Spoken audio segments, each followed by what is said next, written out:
பேரவைத் தலைவர் அவர்களே, மாண்புமிகு தமிழ்நாடு முதலமைச்சர் அவர்களே, அன்பிற்கினிய சட்டமன்ற உறுப்பினர்களே, இன்று இந்த அவையில் நடைபெறும் நம்பிக்கை கோரும் தீர்மானம் சாதாரண அரசியல் நிகழ்வு அல்ல. தமிழக மக்கள் வழங்கிய ஜனநாயக ஆணையை மதித்து அந்த தீர்ப்பை நிலைநிறுத்த வேண்டிய வரலாற்று பொறுப்பு நமக்கெல்லாம் உள்ள தருணம் இது. இந்திய அரசியல் சாசனத்தையும் மத சார்பின்மையையும் சமூக நீதியையும் பாதுகாக்கும் பொறுப்புணர்வோடு இந்திய தேசிய காங்கிரஸ் கட்சி இந்த அரசுக்கு தனது ஆதரவை வழங்குகிறது என்பதை பெருமையுடன் தெரிவித்துக் கொள்கிறேன்.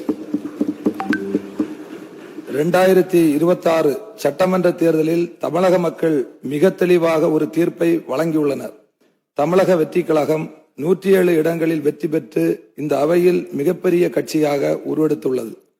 மக்கள் மாண்புமிகு முதலமைச்சர் திரு ஜோசப் விஜய் அவர்களின் தலைமையை ஏற்றுக்கொண்டுள்ளனர். ஆனால் பெரும்பான்மைக்கு 10 உறுப்பினர்கள் குறைவாக இருந்தது. அந்த நேரத்தில் ஒரு கேள்வி எழுந்தது. மக்கள் வழங்கிய ஆணை மதிக்கப்பட வேண்டுமா, அல்லது பின்னாலிருந்து சில சக்திகள், அரசியல் சக்திகள் மூலம் தமிழகத்தின் முடிவை மாற்ற முயற்சிக்க வேண்டுமா? அந்த சூழலில்தான் காங்கிரஸ் கட்சியின் 5 உறுப்பினர்களும் மார்க்சிஸ்ட் கம்யூனிஸ்ட் கட்சி, இந்திய கம்யூனிஸ்ட் கட்சி, இந்திய யூனியன் முஸ்லிம் லீக், விடுதலை சிறுத்தைகள் கட்சி ஆகியவற்றின் தலா 2 உறுப்பினர்களும் ஆதரவு அளித்து மதசார்பற்ற கூட்டணி பெரும்பான்மையை கடந்தது.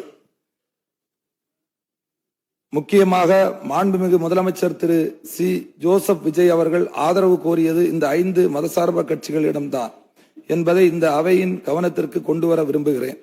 இந்த ஆதரவு அரசியல் லாபத்திற்கான ஆதரவு அல்ல. இது ஜனநாயகத்தை பாதுகாக்கும் ஆதரவு. இது தமிழக மக்களின் தீர்ப்பை மதிக்கும் ஆதரவு. இது தமிழ்நாட்டில் பாஜகவின் மறைமுக ஆட்சியை அனுமதிக்க கூடாது என்ற உறுதியின் அடிப்படையிலான ஆதரவு. தமிழகம் எப்போதும் மதசார்பற்ற அரசியலின் மண். இந்த மண் வெறுப்பு அரசியலை ஏற்றுக்கொண்டதில்லை.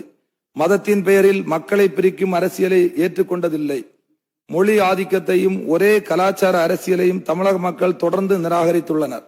இந்த தேர்தலிலும் அதே மக்கள் மீண்டும் நிரூபித்துள்ளனர்.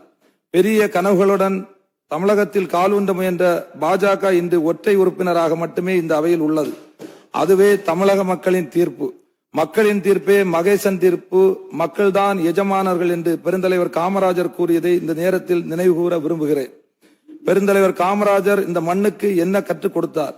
எளிமை, நேர்மை, அதிகாரத்தை அல்ல, மக்களை மையமாக கொண்ட ஆட்சி. கல்வி இல்லாத குழந்தை இருக்கக்கூடாது என்று பள்ளிகளை திறந்தவர் காமராஜர்.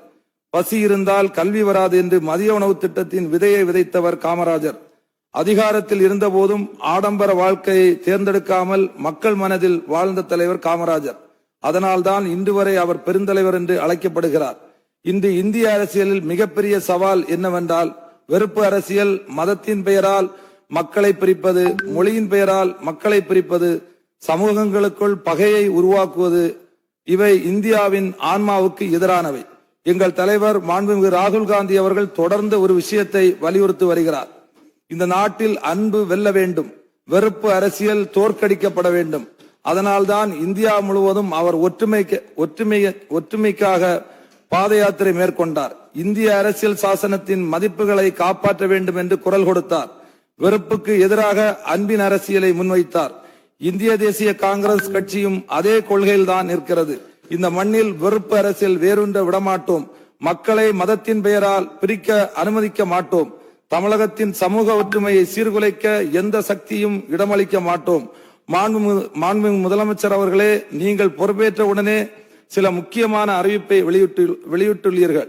500 யூனிட் வரை பயன்படுத்தும் குடும்பங்களுக்கு 200 யூனிட் இலவச மின்சாரம், பெண்கள் பாதுகாப்புக்காக சிறப்பு சிங்கப்படை, போதை தடுப்பு அமைப்புகள், பள்ளிகள் மற்றும் வழிபாட்டு தலங்கள் அருகில் இருக்கின்ற மதுக்கடைகள் மூடப்படும் நடவடிக்கைகள் ஆகியவை மக்கள் மத்தியில் நம்பிக்கையை உருவாக்கியுள்ளது. ஆனால் மக்கள் எதிர்பார்ப்பு இன்னும் அதிகமாக உள்ளது. இளைஞர்கள் வேலை வாய்ப்பை எதிர்பார்க்கிறார்கள்.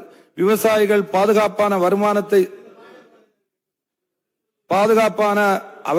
எதிர்பார்க்கிறார்கள். பெண்கள் பாதுகாப்பான சமூகத்தை எதிர்பார்க்கிறார்கள். மாணவர்கள் உட்காருங்க. அவர் கருத்தை சொல்றாரு. உங்களுக்கு விருப்பப்பட்ட உங்க கருத்தை நீங்க சொல்லுங்க. உட்காருங்க. எதிர்பார்ப்புகளை நிறைவேற்றும் பொறுப்பு அமைதியா உட்காருங்க. அவர் பேசுறது அனுமதிங்க. இந்திய தேசிய காங்கிரஸ் கட்சி இந்த அரசுக்கு ஆதரவு அளித்துள்ளது என்றால் அது கொள்கை அடிப்படையிலான ஆதரவு.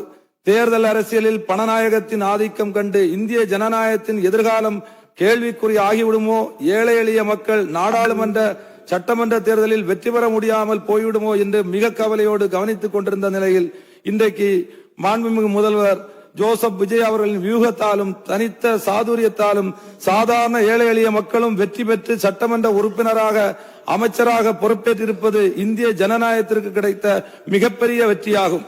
அந்த வகையில் இது ஓர் எளிய மக்களின் சாமானிய மக்களின் ஆட்சி என்பதையும் குறிப்பிட விரும்புகிறேன். சமூக நீதியை பாதுகாக்கும் எந்த முயற்சிக்கும், மதசார்பின்மையை பாதுகாக்கும் எந்த முயற்சிக்கும், தமிழக உரிமைகளை பாதுகாக்கும் எந்த முயற்சிக்கும் காங்கிரஸ் கட்சி உறுதுணையாக இருக்கும்.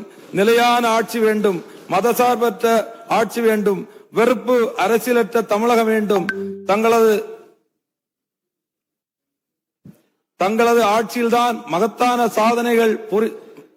சாதனைகளை புரிந்திட செம்மையான அரசாக திகழ்ந்திட காங்கிரஸ் கட்சி எங்கள் தலைவர் ராகுல் காந்தியின் வழிகாட்டுதல்படி என்றும் உங்களுக்கு உறுதுணையாக இருப்போம்.